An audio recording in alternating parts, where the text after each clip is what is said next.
Assalamualaikum warahmatullahi wabarakatuh. Selamat pagi, selamat siang, selamat sore.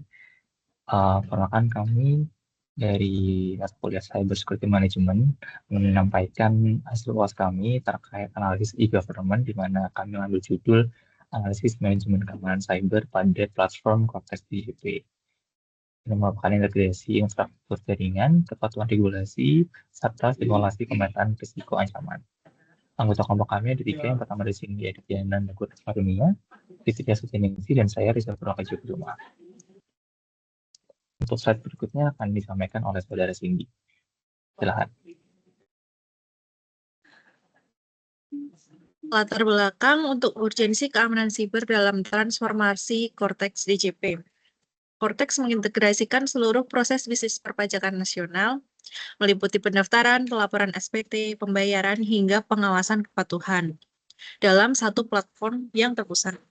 Integrasi ini memperluas attack surface dan menjadikan keamanan sistem sebagai kebutuhan mendesak. Adopsi e-government Indonesia telah mencapai tahap transaksional, menuntut jaminan keandalan dan keamanan sistem informasi yang tinggi menurut PEGI 2023. Lalu BSSN 2024, tren ancaman siber nasional didominasi malware, ransomware, dan social engineering yang menyasar data nasabah dan wajib pajak. Sehingga dampak jika terjadi insiden ialah penyalahgunaan data NPWP, gangguan penerimaan negara, serta menurunnya kepercayaan publik terhadap institusi pemerintah. Landasan hukum dan standar yang berlaku ialah antara lain ada UU ITE, UU KIP, UU PDP, GDPR, ISO 27001, dan NIS. Lanjut. Kerangka acuan analisis ialah untuk keamanan jaringan, yaitu memakai OSI, TCP IP, firewall, IDS IPS, VPN, SSL atau TLS, lalu ISO atau IEC 27001-2022, yaitu SMS berbasis siklus PDCA, lalu NIST CSF 2.0, lalu Identify, Protect, Detect, Respond, dan Recover. Lalu yang keempat, regulasi dan GDPR, ada dengan landasannya UU ITE, UU KIP, UU PDP, dan prinsip GDPR. Lalu ada STRIDE dan ISO 31000, yaitu Threat Modeling dan Manajemen Risiko. Lalu ada Zero Trust dengan NIST 800-207, dengan slogan Never Trust, Always Verify. Lalu yang terakhir ada Incident Response dengan NIST 861, yaitu Prepare, Detect, Contain, dan Recover. Untuk mekanisme keamanan pada arsitektur Cortex, ada 4. Yang pertama yaitu firewall berlapis, yaitu stateful dan proxy firewall pada portal public cortex.djp.pajak.id, menyaring lalu lintas dan menyamarkan topologi jaringan internal DJP dari spoofing situs tiruan. Lalu yang kedua, VPN antar kantor, saluran komunikasi terenkripsi menghubungkan kantor wilayah dan KPP di seluruh Indonesia dengan pusat data DJP. Yang ketiga, ada SSL atau TLS end-to-end, mengamankan setiap sesi wajib pajak termasuk verifikasi wajah dan pembuatan kode otorisasi atau tanda tangan elektronik. Yang keempat, IDS atau IPS adaptif. Signature based, mendeteksi brute force login, anomali base, menangkap lonjakan trafik tidak wajar saat puncak lapor SPT, terutama pada bulan Maret. Lalu untuk catatan kritisnya atau tantangan di lapangan, yaitu pada tahun 2025 belum ada auto scale up. Arsitektur belum mampu menyesuaikan beban otomatis, memicu gangguan akses saat lonjakan pengguna. Ada pengujian ulang ketahanan. Praktisi keamanan independen dilibatkan, skor keamanan diklaim meningkat, namun belum disertai audit terbuka. Lalu pada 2025 hingga 2026, transisi kendali vendor, setelah terima penuh dari konsorsium LGCNS Koalisop ke pemerintah yang selesai di akhir 2025, dan di tahun 2026 ada latency period and audit. Audit berlapis oleh Deloitte dan akademisi menilai rigiditas, keamanan data, dan kedaulatan teknologi. Selama kendali belum sepenuhnya beralih, tim internal DJP menghadapi keterbatasan akses sehingga yaitu kondisi vendor login dalam kajian manajemen risiko.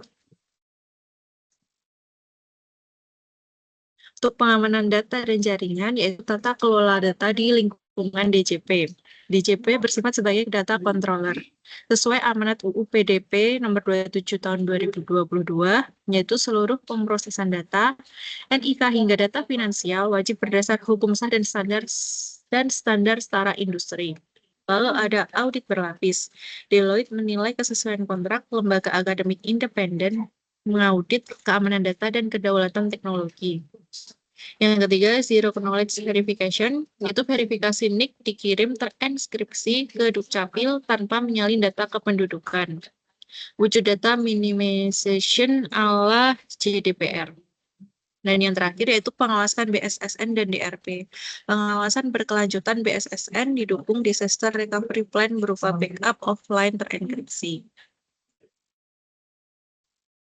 Lalu celah terbesarnya pada pengamanan data dan jaringan ialah faktor manusia, bukan teknis. Yang pertama, social engineering, yaitu modus penipuan mengatasnamakan petugas DJP dengan menyebut NPWP dan NIK korban, yaitu memanfaatkan data bocor yang beredar di dark web. Yang kedua, joki SPT tidak resmi. Antarmuka Cortex dinilai belum ramah pengguna, mendorong sebagian WP menyerahkan kredensial akun penuh ke pihak ketiga tanpa jaminan keamanan, melalui kendali RBAC yang telah dirancang. Lalu rekomendasi sosioteknisnya yaitu kontrol teknis harus dilengkapi program literasi keamanan digital bagi wajib pajak dan penyederhanaan antarmuka layanan agar ketergantungan pada pihak ketiga tidak resmi dapat diminimalisasi. Selanjutnya, di sini saya akan menjelaskan mengenai metodologi manajemen risiko pada Cortex DJP. Metodologi keamanan cyber yang diterapkan pada Cortex DJP berlandaskan pada pendekatan manajemen risiko. Pendekatan ini menekankan bahwa setiap aset informasi memiliki nilai strategis yang harus dilindungi dari ancaman internal maupun eksternal. Tahapan utama meliputi, pertama adalah identifikasi aset kritis yang meliputi data wajib pajak, infrastruktur jaringan, aplikasi Cortex, dan perangkat endpoint. Yang kedua adalah analisis kerentanan yang dilakukan untuk mengidentifikasi potensi ancaman seperti akses ilegal, serangan malware, phishing, SQL injection, maupun ancaman dari pihak internal maupun eksternal. Yang ketiga adalah penilaian risiko. Penilaian risiko menggunakan kerangka NIST SP830 dan ISO IEC 27001-2022 yang berisikan matriks risiko. Dan yang terakhir adalah mitigasi risiko. Mitigasi risiko dilakukan melalui penerapan kontrol teknis atau enkripsi, firewall, IDS, IPS, serta kebijakan administratif dalam atau SOP dan audit serta pelatihan pengguna. Metodologi manajemen risiko pada Cortex DJP ditopang dengan integrasi standar internasional yaitu ISO 27001 atau ISMS berbasis kebijakan dan kontrol dan NIST CSF atau Identify, Protect, Detect, Respond, dan Recover.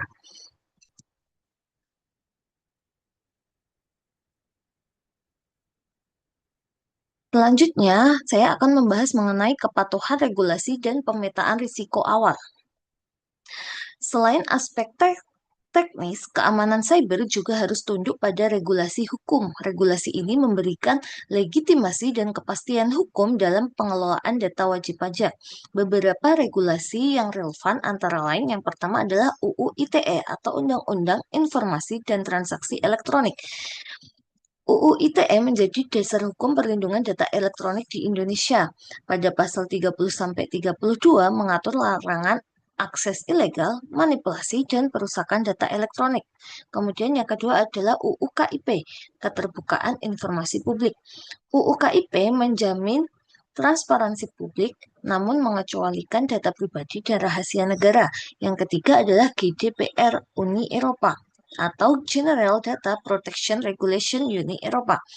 GDPR menjadi acuan internasional dalam perlindungan data pribadi. Prinsip utama meliputi lawfulness, fairness, transparency, purpose limitation, data minimization, integrity, confidentiality. Regulasi ini relevan bagi konteks DJP karena adanya potensi pertukaran data lintas negara dalam konteks pajak internasional. Kemudian dalam praktiknya, konteks DJP juga melakukan simulasi pemetaan risiko menggunakan metode risk matrix untuk menilai tingkat probabilitas dan dampak dari berbagai ancaman cyber. Misalnya, serangan phishing memiliki probabilitas tinggi dengan dampak sedang, sehingga mitigasi yang dilakukan melalui pelatihan pengguna dan penerapan sistem deteksi email berbahaya. Kemudian, ancaman ransomware yang memiliki dampak sedang atau tinggi, strategi mitigasinya yaitu berupa backup, terenkripsi, incident response. Dan untuk ancaman berupa SQL injection yang memiliki dampak tinggi itu memiliki mitigasi strategi berupa secure coding dan penetration testing berkala. Kemudian saya akan membahas mengenai standar keamanan informasi.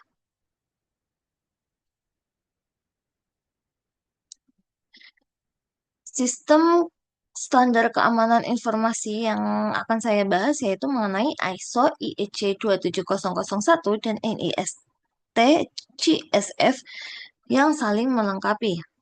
Integrasi keduanya memungkinkan Cortex DJP membangun sistem keamanan yang komprehensif, berkelanjutan, dan sesuai dengan praktik terbaik global. ISO IEC 27001, Sistem Manajemen Keamanan Informasi, merupakan standar internasional yang berfokus pada pembentukan Information Security Management System atau ISMS. Standar ini menekankan pentingnya tata kelola keamanan informasi yang berbasis pada siklus Plan, Do, Check, Action atau PDCA, sehingga pengelolaan keamanan menjadi proses berkelanjutan. Prinsip utama ISO 27001 meliputi yang pertama adalah kebijakan keamanan informasi, yaitu menetapkan aturan, tanggung jawab, dan komitmen organisasi. Yang kedua adalah manajemen risiko, yaitu melakukan identifikasi, analisis, dan mitigasi aset informasi. Yang ketiga adalah kontrol teknis dan administratif, yang meliputi enkripsi, akses, audit log, dan pelatihan. Yang terakhir adalah audit dan evaluasi berkelanjutan, yaitu memastikan bahwa sistem keamanan selalu diperbarui sesuai dengan perkembangan ancaman. Kemudian yang kedua adalah NIST Cyber Security Framework atau CSF.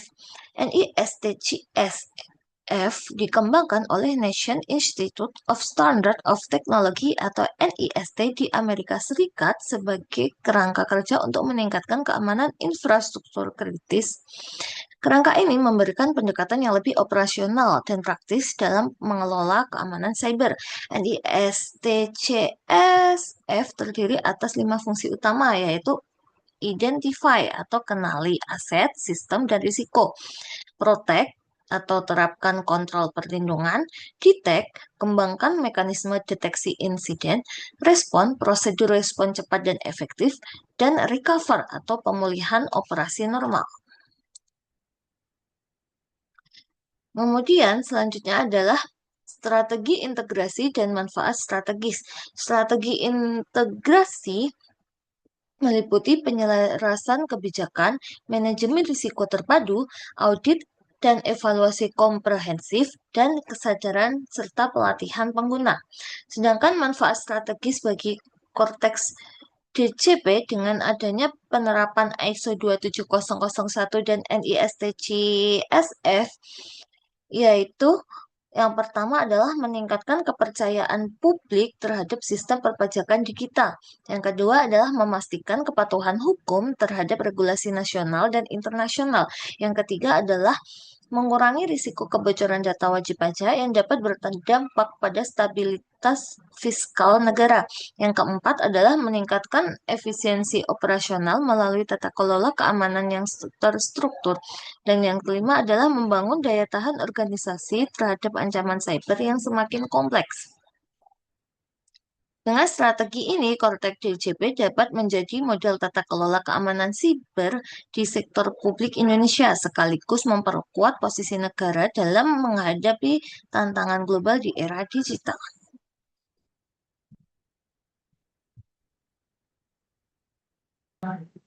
Baik, selanjutnya adalah terkait desain model keamanan cyber, yaitu aset kritis dan pemodelan ancaman strike. Ada basis data PPP, aplikasi web front-end, dashboard admin DCP, dan juga infrastruktur jaringan dan server. S-nya ada spoofing, yaitu credential verification phishing, tampering, modifikasi data via SPLE, repudiation, yaitu audit trail lemah sulit dibuktikan, info disclosure, yaitu ancaman kritis di mana kebocoran data massal, denial of service, DDoS, atau puncak over SPT, dan juga elevation of privilege, di mana eskalasi hak akses admin. Pemetaan risikonya adalah skor 10 sudah kontrol, risiko bawaannya SPL injection 20, dan risiko residualnya 8. Kemudian untuk ransomware, risiko bawaannya ada 25 dan residualnya 6. Kemudian untuk model keamanan lanjutannya, arsitektur Zero Trust NIST SP 807 dengan Never Trust dan Always Verify. Setiap entitas internal maupun eksternal dianggap berada dalam keadaan kemusuhan. Yang pertama adalah IM plus MFA plus just in time, di mana verifikasi identitas berlapis, password plus OTP. Hak akses berlaku hanya sesuai kebutuhan dan tentang waktu operasional. Yang kedua adalah microsegmentation, server web publik, pemrosesan internal dan basis data pusat dipisah dalam segmen terisolasi. Yang ketiga adalah continuous monitoring. Selanjutnya adalah simulasi tabletop exercise, yaitu skenario ransomware. Ada 5 tahapan, yaitu preparation, attack injection, detection and analysis, containment, eradication, dan recovery, dan juga post-incident activity.